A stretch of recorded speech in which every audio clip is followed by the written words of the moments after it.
आज का टॉपिक है हाउ चिल्ड्रन लर्न।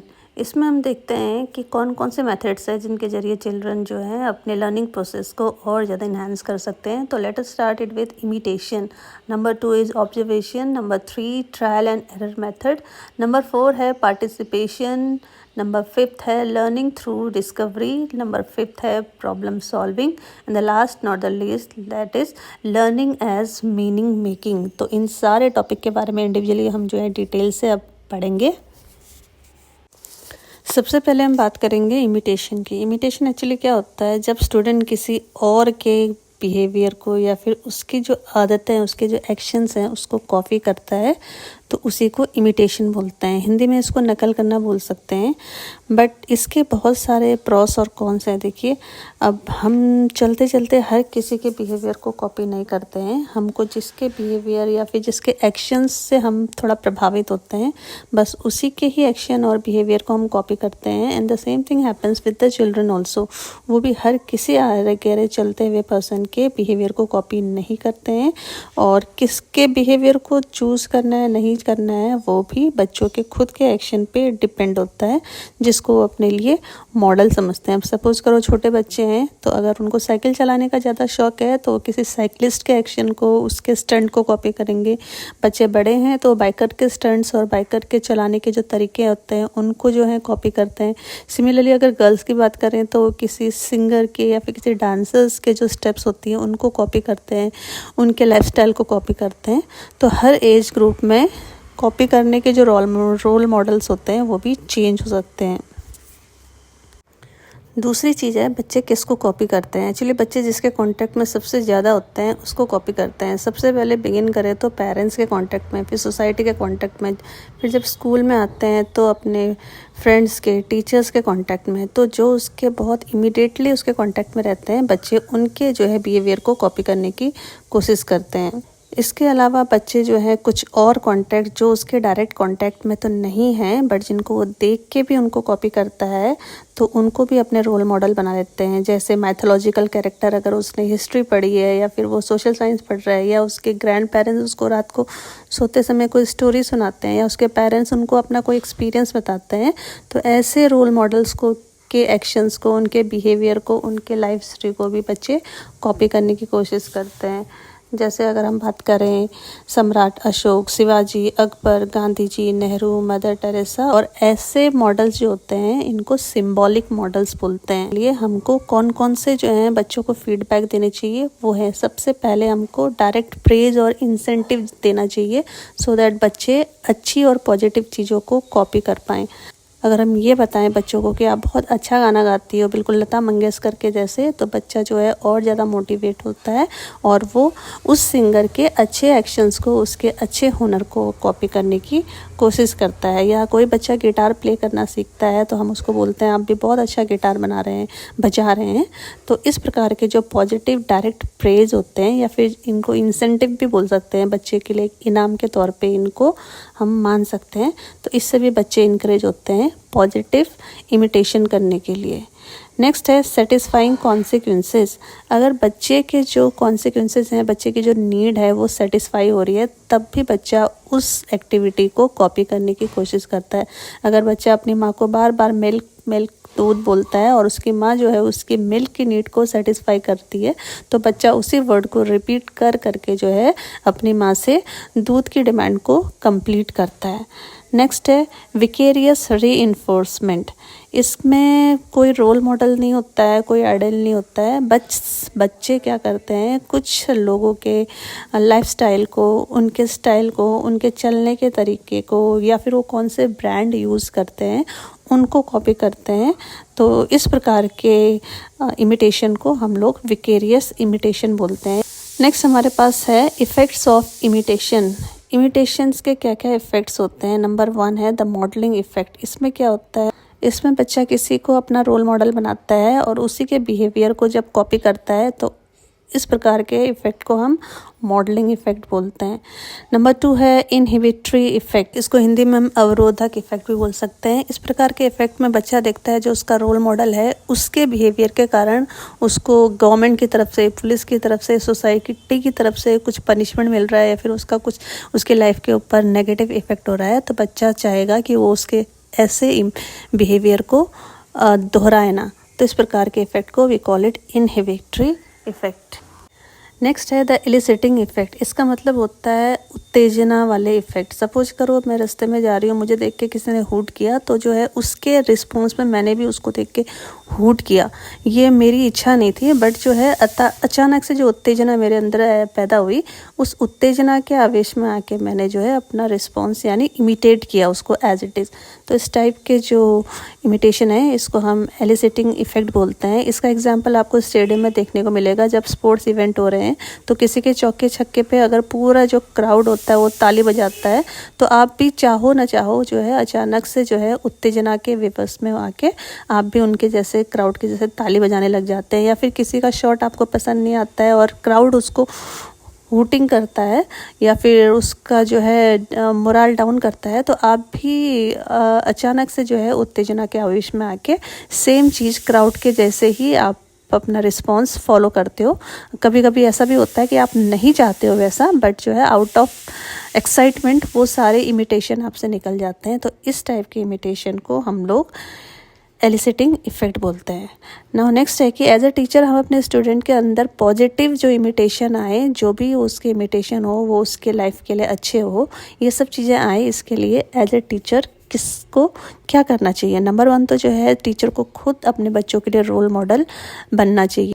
टीचर अपने पॉजिटिव जो बिहेवियर के ट्रेट्स हैं वो दिखाए, जैसे क्लास में टाइम पे पहुंचना, पंक्चुअलिटी का ध्यान रखना, अगर अपने आसपास कोई कचरा दिखाई दे रहा है तो उस कचरे को उठा के डस्टबिन में डालना, और सही और सीधी बात बोलना, और सारे बच्चों के लिए समान रूप से जो है ट्रीटमेंट करना, मतलब किसी के साथ डिस्क्रिमिनेशन ना करना। तो इस प्रकार के जो बिहेवियर होते हैं इनसे भी बच्चों को बहुत ज़्यादा इमिटेशन यानी पॉजिटिव इमिटेशन करने का मौका मिलता है।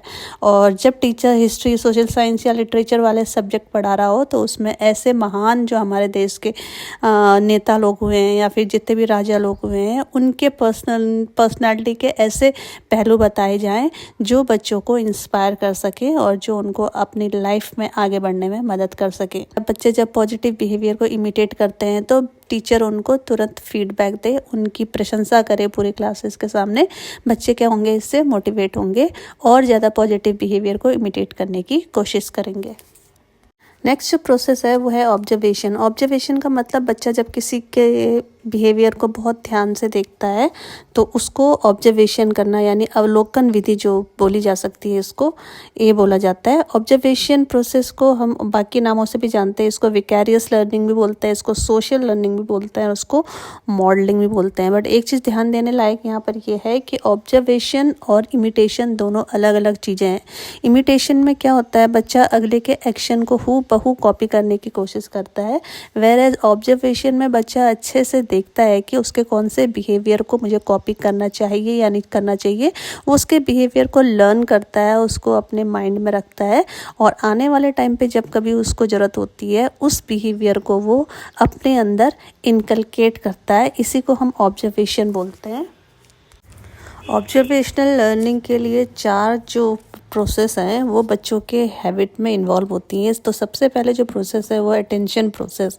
तो हम किसी को भी अगर इमिटेट करते हैं तो उसके बिहेवियर को सबसे पहले हमको अटेंशन से देखना पड़ता है और उसके अंदर हमको इंटरेस्ट भी होना चाहिए वो चीज़ सीखने के लिए, तभी जाके हम जो है उस बिहेवियर के ऊपर फोकस कर पाएंगे। अगर आपको एग्जांपल दूँ कि एक बच्चा जो है कैलीग्राफी करना सीख रहा है तो सबसे पहले अपने टीचर की हैंड राइटिंग को तो देखेगा ही देखेगा, उसके अलावा वो अपने टीचर के पेन होल्ड करने के तरीके को भी फोकस करेगा कि उसकी जो टीचर है वो किस प्रकार से पेन पकड़ रही है या पकड़ रहा है। उसका ध्यान इस चीज़ पे बिल्कुल नहीं जाएगा कि जो उसका मॉडल है यानी जो उस समय उसका टीचर है कैलीग्राफी टीचर, वो किस प्रकार के कपड़े पहन रखा है या फिर जो है उसके लुक्स कैसे हैं, इन चीज़ों पे ध्यान देने के बजाय वो उसकी हैंडराइटिंग का जो स्किल है और उसके पेन पकड़ने का जो तरीका है उस पे ज़्यादा फोकस करेगा। और इसी को हम अटेंशन प्रोसेस बोलते हैं। जो नेक्स्ट प्रोसेस इन्वॉल्व होती है ऑब्जर्वेशनल लर्निंग में, उसको है रिटेंशन। बच्चे ने जो कुछ ऑब्जर्वेशन किया है, जो उसने अटेंशन पे किया है, उसको अब वो कितने देर तक अपने दिमाग में बिठा पाता है, उसी को हम रिटेंशन प्रोसेस बोलते हैं। रिटेंशन प्रोसेस में जो कुछ हमने ऑब्जर्व किया होता है उसको हम जो है किसी न किसी सिंबल के ज़रिए, पिक्चर्स के ज़रिए अपने दिमाग के अंदर उसको जो है हम स्टोर करके रखते हैं। और बाद में जब कभी हमको ज़रूरत पड़ती है उन चीज़ों को अप्लाई करने की, तो उन सिंबल्स को याद करके हम दोबारा से उनको अपने लाइफ में या फिर अपनी एक्टिविटीज़ या एक्शन में उनको अप्लाई करते हैं। सपोज़ करो कोई बच्चा जो है किसी के बॉलिंग प्रोसेस से या फिर बैटिंग प्रोसेस से बहुत ज़्यादा इंस्पायर है, उसी के जैसे बैटिंग करना चाहता है, और बाद में जब वो ग्राउंड में गया और वो उसी के जैसे बॉल करना चाहता है, विराट कोहली के जैसे जो है बैटिंग करना चाहता है, तो सबसे पहले वो देखेगा कि विराट कोहली बैट को होल्ड करने का उसका क्या तरीका है, उसका राइट हैंड बैट के कौन से वाले पोर्शन पे फिक्स है और लेफ्ट हैंड कौन से वाले पोर्शन पे फिक्स है, और वो बॉल को किस टाइमिंग से मारता है। तो ये सारी चीज़ें जब वो रिकॉल करता है अपने सिंबल के ज़रिए, अपने मॉडल्स के ज़रिए, तो इसी को हम रिटेंशन प्रोसेस बोलते हैं। थर्ड प्रोसेस है मोटर रिप्रोडक्शन प्रोसेस। इसमें मोटर का मतलब हमारे बॉडी पार्ट से होता है। सपोज करो विराट कोहली के जैसा कोई बच्चा जो है बैटिंग करना चाहता है, और उसके बाद जो है उसके बॉडी के जो पार्ट्स है वो उसको सपोर्ट नहीं कर रहे हैं ना। विराट कोहली के जैसे अगर कोई शॉट मारना चाहता है तो इसके लिए ये भी ज़रूरी है कि जो बच्चे के जो हाथ हों वो उतने ही मजबूत हों, उसके शोल्डर में उतना ही ताकत हो और उसके बॉडी में उतना ही स्टेमिना हो।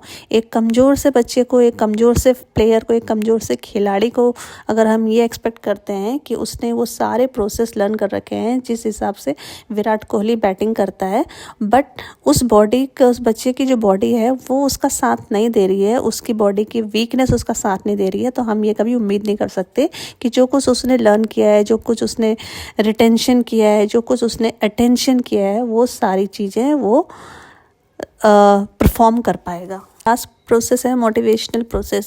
कितनी बार हम लोगों ने देखा है बच्चे जो हैं रिटेंशन भी अच्छे से कर लेते हैं, उसको इमिटेशन भी अच्छे से कर लेते हैं, उसके बाद उनका मोटर में भी जो है कोई वीकनेस नहीं है, बॉडी की भी जो है कैपेसिटी अच्छी है, बट जब हमको ज़रूरत होती है बच्चा उस समय जो है उस प्रकार का एक्शन परफॉर्म नहीं कर सकता है। तो यहाँ पर हमको साफ दिख रहा है बच्चे के अंदर सेल्फ मोटिवेशन की कमी है, उसके अंदर अपने ऊपर जो है कॉन्फिडेंस नहीं है। तो ऐसे बच्चे को जो है हमको कंटिन्यूसली मोटिवेशनल जो है स्पीचेस देनी चाहिए, उसको मोटिवेशन करते रहना चाहिए, सो दैट जो है उसकी ऑब्जर्वेशनल स्किल्स के जो चारों प्रोसेस हैं वो उसको अच्छे से अच्छा परफॉर्म करने में हेल्प कर सकें।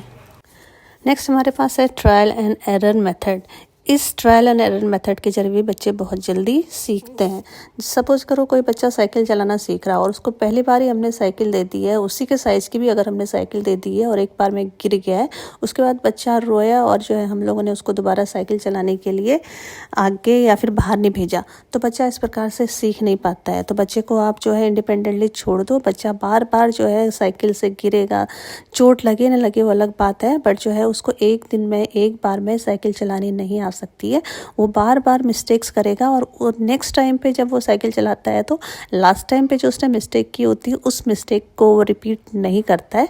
तो इसी प्रकार फाइनली जब वो साइकिल चलाना सीख जाता है तो इस प्रकार के मेथड को हम बोलते हैं ट्रायल एंड एरर। आप ट्राई करते हो, फिर आपसे एरर होता है, उस एरर को आप फिर नेक्स्ट टाइम पे करेक्ट करने की कोशिश करते हो, नेक्स्ट टाइम फिर से आप जो है ट्राई करते हो, फिर एरर थोड़े से कम हो जाते हैं, तो फाइनली एक ऐसी पोजीशन पे, एक ऐसी स्टेज पे पहुंच जाते हो जहां पर आपके एरर मिनिमम होते हैं और जो है आपका प्रैक्टिस मैक्सिमम हो जाता है।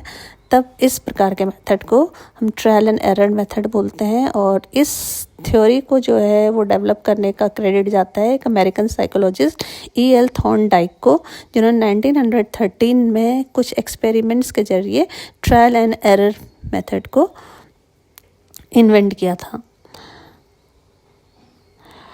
थॉर्नडाइक के अनुसार 3 लॉज ऑफ लर्निंग होते हैं ट्रायल एंड एरर के तहत। एक लॉ होता है लॉ ऑफ एक्सरसाइज।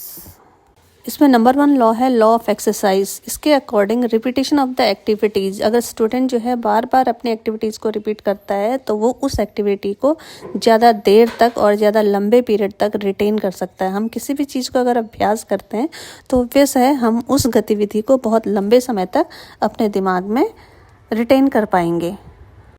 नेक्स्ट है लॉ ऑफ इफ़ेक्ट। इसके अकॉर्डिंग अगर जो बच्चा रिपीट कर रहा है अपनी एक्टिविटीज़ को या फिर अपने उसका अगर उसके पास पॉजिटिव रिस्पॉन्स आता है और उसको खुद सेटिस्फाई हो रहा है कि वो जो कर रहा है वो सही कर रहा है और उसका उससे आनंद आ रहा है, तो ये भी जो है बच्चे को और ज़्यादा फर्दर सीखने में हेल्प करता है। तो इसी को हम लॉ ऑफ इफ़ेक्ट बोलते हैं। नेक्स्ट है लॉ ऑफ रेडीनेस। रेडीनेस का मतलब ही ये होता है कि जब आप सीखने के लिए तैयार होंगे तभी आप कोई भी चीज़ सीख पाएंगे। उसमें भले ही आप गलती करें और गलती करने के बाद उसको करेक्शन करें, बट उससे पहले जो आपके अंदर से एक भावना और फीलिंग आनी चाहिए वो है लॉ ऑफ रेडीनेस। अगर आप रेडी ही नहीं हो किसी भी काम को करने के लिए तो आप जो है कोई भी चीज़ को लर्न करने के लिए आपको डिफ़िकल्ट हो जाएगा।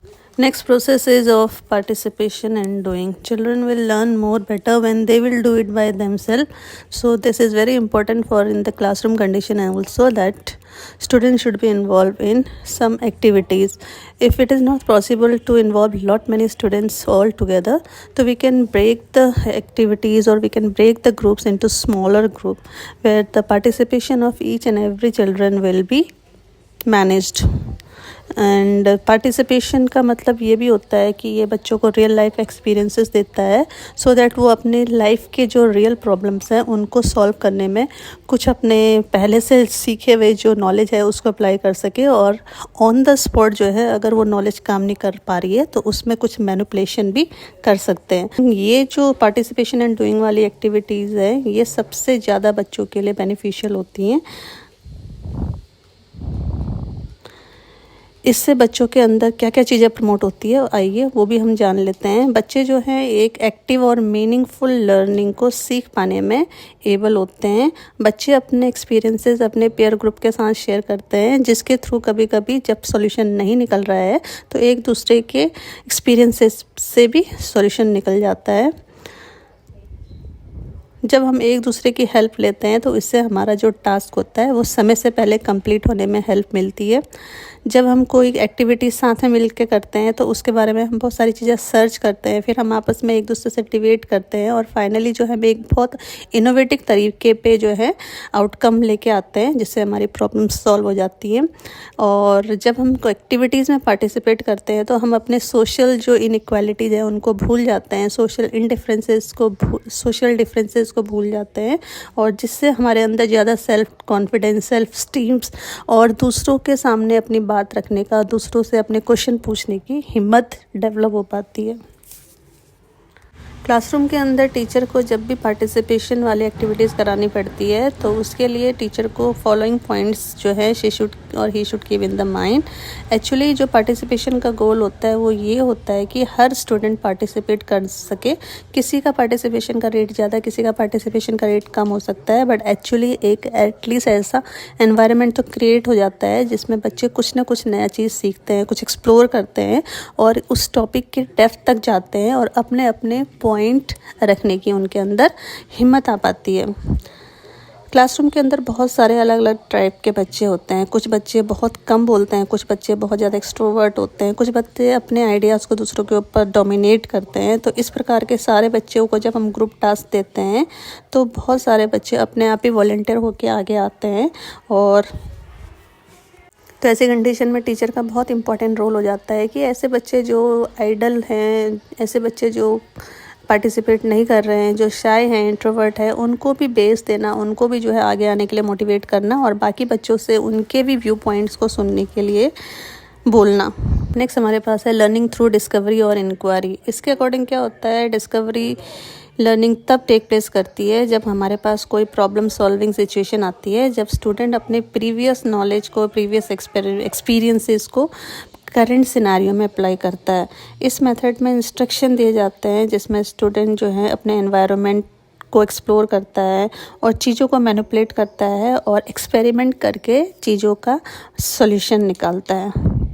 नेक्स्ट हमारे पास है problem solving. Problem solving involves the following feature. इसके अंदर क्या होता है, एक गोल होता है जो हमको अचीव करना होता है, और उस गोल तक पहुंचने में जितनी भी डिफ़िकल्टीज होती हैं उन डिफ़िकल्टीज़ को हटाना ही जो है प्रॉब्लम सॉल्विंग मेथड का एम होता है।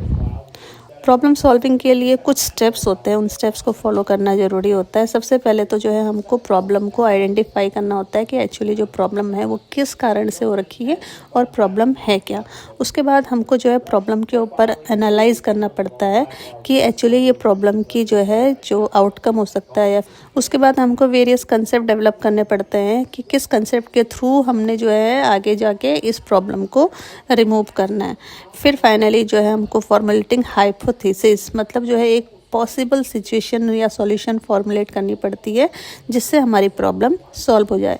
फिर उसके बाद उस हाइपोथेसिस को, जो हमने एक हाइपोथेसिस बना रखी होती है, उसको हमको टेस्ट करना होता है उस प्रॉब्लम के ऊपर कि उस थीसिस के अकॉर्डिंग उस प्रॉब्लम का सॉल्यूशन हो पाता है कि नहीं हो पाता है। उसके बाद फाइनल जो स्टेप है वो है वेरिफिकेशन ऑफ द रिजल्ट। उसके बाद जब प्रॉब्लम सॉल्व हो जाती है तो हमको ये भी देखना पड़ता है कि जो सॉल्यूशन निकला है वो साइंटिफिकली करेक्ट है कि नहीं है। इसमें रोल ऑफ़ टीचर क्या हो सकता है? रोल ऑफ़ टीचर में ये होगा कि जो टीचर होती है क्लासरूम को प्रॉब्लम सिचुएशन देती है और उसके बाद जो है क्लास के सभी बच्चों को मोटिवेट करती है कि एक फियरलेस एटमॉस्फेयर को क्रिएट करो, आपको प्रॉब्लम से डरना नहीं है बल्कि प्रॉब्लम के पॉसिबल सॉल्यूशन निकालने हैं। और बच्चों को जो है सोचने में, बच्चों को डिफ़ाइन करने में, बच्चों को प्रॉब्लम को स्टेट करने में टीचर की हेल्प होनी चाहिए। बच्चों को प्रॉब्लम को एनालाइज करने में टीचर उनको हेल्प करे। उसके बाद जो है बच्चों को एनकरेज भी करे सो दैट जो है बच्चे अपने अपने हाइपोथेसिस को फॉर्मुलेट करें। और उसके बाद बच्चों के अंदर क्रिटिकल थिंकिंग, ओपन माइंडनेस और जो एक इंक्वायरी की स्पिरिट होती है और डिस्कवरी की जो स्पिरिट होती है उसको भी डेवलप करें। लास्ट हमारे पास है लर्निंग एज मीनिंग मेकिंग। हम ये देखते हैं कि जो अलग अलग व्यक्ति होते हैं उनका जो है काम करने का ढंग अलग अलग होता है। एक ही प्रॉब्लम को अगर हम अलग अलग इंडिविजुअल को दे देते हैं तो हर किसी का उस प्रॉब्लम को सॉल्यूशन निकालने के अलग अलग तरीके होते हैं। सपोज करो बारिश हो रही है, बारिश एक प्रॉब्लम है, तो बारिश से डील करने की हर इंडिविजुअल की अपनी अपनी पर्सपेक्टिव होती है। कोई बारिश से बचने के लिए छाता लेके किसी शेड के नीचे दौड़ता है, कोई बारिश को बिना जो है इधर उधर दौड़े भीग भीग के ही जो है उसको एंजॉय करता है। यद्यपि जो होता है, तो हम इस प्रकार से देख सकते हैं कि जो डिफरेंट इंडिविजुअल होते हैं एक ही कंडीशन से, एक ही सर्कमस्टेंसेस से कैसे अलग अलग तरीके से निपटते हैं।